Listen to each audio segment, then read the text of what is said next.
Voter പട്ടിക ശുദ്ധീകരണം നല്ലത് തന്നെ. അതിൽ നിന്ന് മരിച്ചവരെ മാറ്റുന്നു, സ്ഥിരമായി സ്ഥലം മാറിയവരെ മാറ്റുന്നു, അല്ലെങ്കിൽ അനർഹരെ അതിൽ നിന്ന് ഒഴിവാക്കുന്നു. ഇതിനെയെല്ലാം സ്വാഗതം ചെയ്യുന്നു. പക്ഷേ നോക്കൂ, എന്തിനാണ് ഈ SIRന്റെ മറവിൽ നിങ്ങൾ പൗരത്വം തിരയുന്നത്?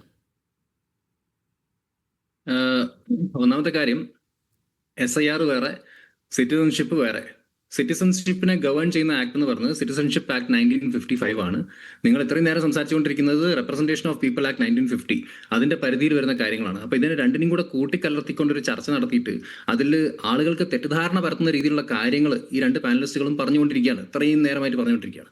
അപ്പം സിറ്റിസൺഷിപ്പ് ആക്ടിന്റെ പരിധിയിൽ വരുന്ന കാര്യങ്ങളല്ല ഇവിടെ നടക്കാൻ പോകുന്നത്. ഒന്നാമത്തെ കാര്യം, ഒരാൾക്ക് അവരുടെ വോട്ടർ ലിസ്റ്റിൽ നിന്ന് പേര് ഒഴിവാക്കപ്പെട്ടു, അല്ലെങ്കിൽ വോട്ടർ ലിസ്റ്റിൽ അവരുടെ പേര് വന്നിട്ടില്ല, അല്ലെങ്കിൽ അവർ ഈ ഫൈനൽ വെരിഫിക്കേഷൻ കഴിഞ്ഞിട്ടും അവരുടെ പേര് വരുന്നില്ല എങ്കിൽ അവർ വോട്ട് ചെയ്യാൻ ഇന്നെലിജിബിൾ ആണ്. അല്ലാതെ ഒരു ഇല്ലീഗൽ ഇമിഗ്രന്റോ അല്ലെങ്കിൽ ഒരു നോൺ സിറ്റിസൺ കാറ്റഗറിയിലേക്ക് പോവുകയോ ചെയ്യുകയില്ല എന്നത് ഒരു പ്രാഥമിക അറിവാണ്.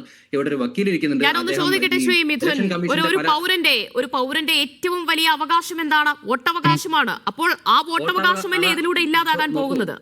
നോക്കൂ, വോട്ടവകാശം ഇല്ലാതായെന്ന് കരുതിയിട്ട് നോൺ സിറ്റിസൺ ആവുന്നു എന്ന രീതിയിലല്ലേ ചർച്ച കൊണ്ടുപോകുന്നത്. അപ്പൊ അതുകൊണ്ട് അത് ക്ലാരിഫൈ ചെയ്തുകൊണ്ട് പോവുകയാണ്.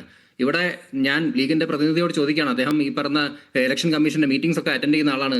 ഈ പറഞ്ഞ MOM ഒക്കെ അദ്ദേഹം അയച്ചു തരാമെന്ന് പറയുന്നുണ്ട്. അപ്പൊ അങ്ങനെയാണെങ്കിൽ ഇലക്ഷൻ കമ്മീഷൻ തന്നെ സുപ്രീം കോടതിയിൽ വളരെ ക്ലിയർ ആയിട്ട് പറഞ്ഞൊരു കാര്യമുണ്ട്.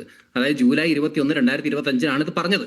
അതായത് സിറ്റിസൺഷിപ്പ് അതായത് ഈ പറഞ്ഞ പോലെ ഇലക്ടർ റോളിൽ പേര് വന്നിട്ടില്ല എങ്കിൽ സിറ്റിസൺഷിപ്പ് ഇല്ലാതാവുന്നില്ല എന്ന കാര്യം ഇലക്ഷൻ കമ്മീഷൻ ഓഫ് ഇന്ത്യ വളരെ വ്യക്തമായിട്ട് ഈ പറഞ്ഞ സുപ്രീം കോടതിയിൽ പറഞ്ഞ കാര്യമാണ്. അപ്പൊ നമ്മൾ എന്തിനാണ് ഈ അനാവശ്യമായിട്ടുള്ള ചില കാര്യങ്ങൾ പറഞ്ഞുകൊണ്ട് SIR എന്താ പറയാ, പൗരത്വം ഉറപ്പാക്കാനുള്ള എന്തോ ഒരു അജണ്ടയാണ്.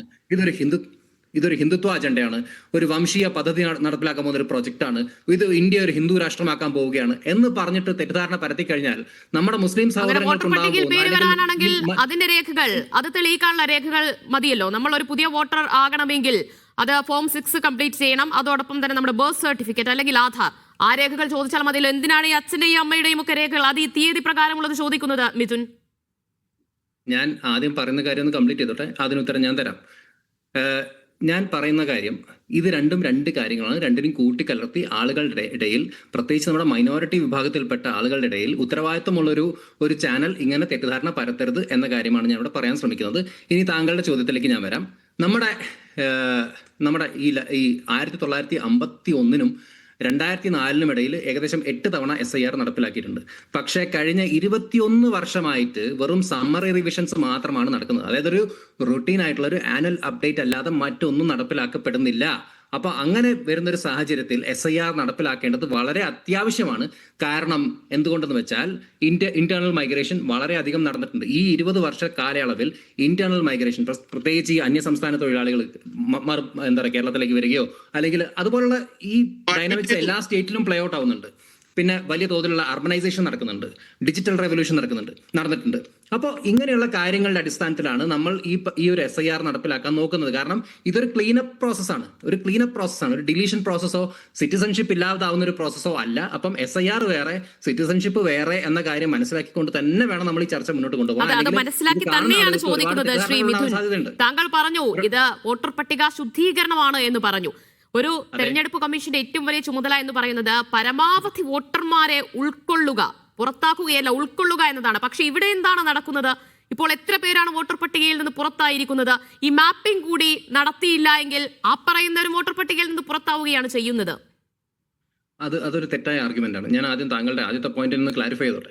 ഈ 2002 ബേസ് ലൈൻ എന്തുകൊണ്ട് എടുക്കുന്നതല്ലേ ചോദിച്ചത്. അപ്പം ഈ 100 അത് പറഞ്ഞിട്ട് ഞാൻ ഇതിലേക്ക് വരാം. കാരണം താങ്കൾ ഈ ഒരു കാര്യം പറഞ്ഞതിന്റെ ഇടയ്ക്ക് ഇടപെടുന്നത് കൊണ്ടാട്ടോ ഞാൻ പഴയത് പറഞ്ഞുകൊണ്ട് പിന്നെ വീണ്ടും വരുന്നത്.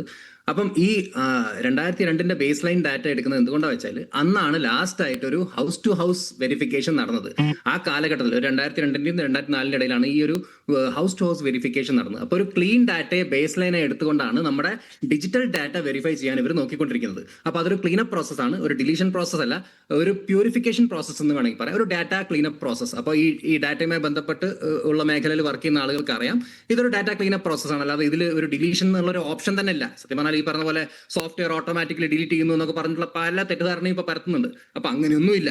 ഇതൊക്കെ തന്നെ ഒരു വെരിഫിക്കേഷൻ പ്രോസസ്സിലൂടെ തന്നെ, ഒരു ഫിസിക്കൽ വെരിഫിക്കേഷൻ പ്രോസസ്സിലൂടെ തന്നെ പോവുകയുള്ളൂ. ഇനി താങ്കൾ ചോദിച്ച കാര്യത്തിലേക്ക് ഞാൻ വരാം. അപ്പം ഒരു 99 കോടി വോട്ടർമാരുള്ള രാജ്യത്ത് ഈ പറയുന്ന താങ്കൾ ഇപ്പൊ സൂചിപ്പിച്ച ഇപ്പൊ ഈ SIR നടന്ന സ്ഥലങ്ങളിലൊക്കെ തന്നെ ഡാറ്റ എടുത്ത് നോക്കുകയാണെങ്കിൽ ഒരു 3.5 കോടി ഡിലീഷൻ വന്നിട്ടുണ്ടാവും. ഒരു 3.5 കോടി എന്താ പറയുക ഇൻക്ലൂഷൻ ഇല്ലാത്ത ആളുകൾ, ഇതിൽ ഇൻക്ലൂഡ് ആയിട്ടുള്ള SIR വരാത്ത പേരുകൾ, അല്ലെങ്കിൽ ഈ പറയുന്ന പോലെ ഈ പട്ടികയിൽ ഡ്രാഫ്റ്റിൽ വരാത്ത പേരുകൾ. അപ്പൊ ഇതൊരു എറർ റേറ്റ് എന്ന് പറഞ്ഞാൽ എത്രയാ? 3%, 4%. ഈ 20 വർഷ കാലയളവ് നോക്കുകയാണെങ്കിൽ അതിൽ എന്താ പറയാ ഈ മരിച്ച ആളുകൾ അല്ലെങ്കിൽ മറ്റു രീതിയിലുള്ള എന്തെങ്കിലുമൊക്കെ ചേഞ്ചസ് ഉണ്ടായിട്ടുള്ള ഇതൊക്കെ നമ്മൾ കണക്കിലെടുത്തു കഴിഞ്ഞാൽ 3 to 4% ഒരു എറർ റേറ്റ് ഒരു വലിയ കഥയല്ല. കാരണം അത് എലിമിനേറ്റ് ചെയ്യാനാണ് ഇപ്പൊ നോക്കിക്കൊണ്ടിരിക്കുന്നത്. അപ്പൊ ആ എലിമിനേഷൻ പ്രോസസ്സിനെ സപ്പോർട്ട് ചെയ്യുന്നതിന് പകരം ഇവിടെ ഒരു തെറ്റിദ്ധാരണ ഉണ്ടാക്കി ഇതൊരു ഒരു ക്ലീനപ്പ് ഡ്രൈവിലൂടെ നമ്മൾ സിറ്റിസൺഷിപ്പിനെ ടാഗ് ചെയ്തുകൊണ്ട് ഇത് സിറ്റിസൺഷിപ്പ് ഉറപ്പുവരുത്താൻ വേണ്ടിയുള്ള പ്രോസസ്സാണ്, ഇത് മറ്റെന്തോ ആണെന്നൊക്കെ പറഞ്ഞു കഴിഞ്ഞാൽ ഇത് ആളുകളെ വെറുതെ പേടിപ്പിക്കുകയല്ലേ ചെയ്യുന്നത്. ഇതിൽ അൺമാപ്ഡ് ആയിട്ടുള്ള ആളുകൾക്ക് എന്താ പറയുക വെരിഫൈ ചെയ്യാനുള്ള പല പ്രൊസീജിയേഴ്സ് ഉണ്ട്, പല ഒരു മെത്തേഡ്സ് ഉണ്ട്. കണക്കും കാര്യവും ഇല്ലാതെ ഒരുപാട് പേരെ എലിമിനേറ്റ് ചെയ്യുന്നതിന് എങ്ങനെയാണ് ഇങ്ങനെ സപ്പോർട്ട് ചെയ്യാൻ കഴിയുക?